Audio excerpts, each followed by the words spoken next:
Hello, I'm Melanie Risden with the Western Standard.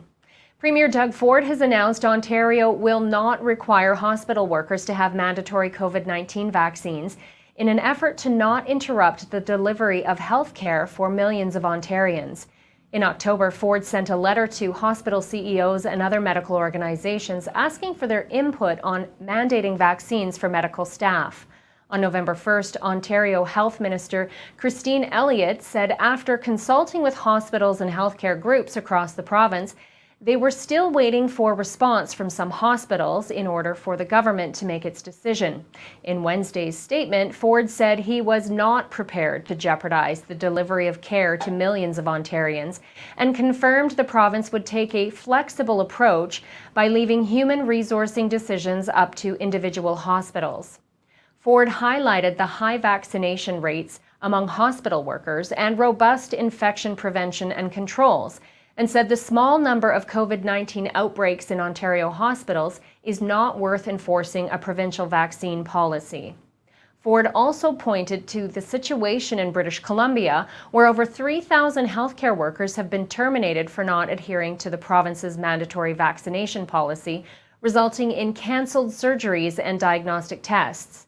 Quote, Quebec has now abandoned theirs altogether because of the significant risk and abrupt loss of thousands of healthcare workers posed to delivering critical services, said Ford in the statement.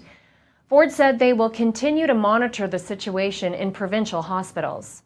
The Ontario Medical Association has been calling for a vaccine mandate for healthcare workers since July. This is definitely a step in the right direction, said lawyer Derek Fromm with WKA Lawyers in Airdrie, who represents a number of clients fighting mandatory vaccination policies in their workplaces. Ontario is a bit different in that they have a three-way relationship, employer, worker, and union, said Fromm, adding the mandates fall under labor laws rather than the Charter of Rights and Freedoms.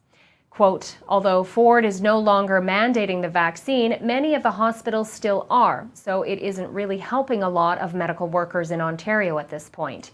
In Alberta, you've got Alberta Health Services, which is a government body, the employer, the worker, and the union, said Fromm. Quote, because the COVID-19 vaccines have been mandated by the government in Alberta, it's subject to the Charter. Ford's decision to remove mandates in Ontario may or may not be precedent-setting for other provinces, but it certainly becomes politically persuasive, said Fromm. Alberta Health Services has also brought in a mandatory vaccination policy for their staff. The Wildrose Independence Party said the Ontario and Quebec moves should mean Alberta follows in their wake.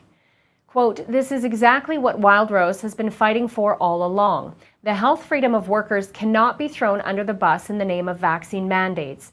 Let us not ever forget that Jason Kenney's UCP government explicitly promised such mandates would never be allowed in Alberta, said Wildrose Independent Party leader Paul Hinman. Now that Canada's two most populous provinces have stated their intention to cancel the mandates for healthcare workers, will the government of Alberta finally accept that all Alberta workers have the right to make their own healthcare choices? For the Western Standard, I'm Melanie Risden.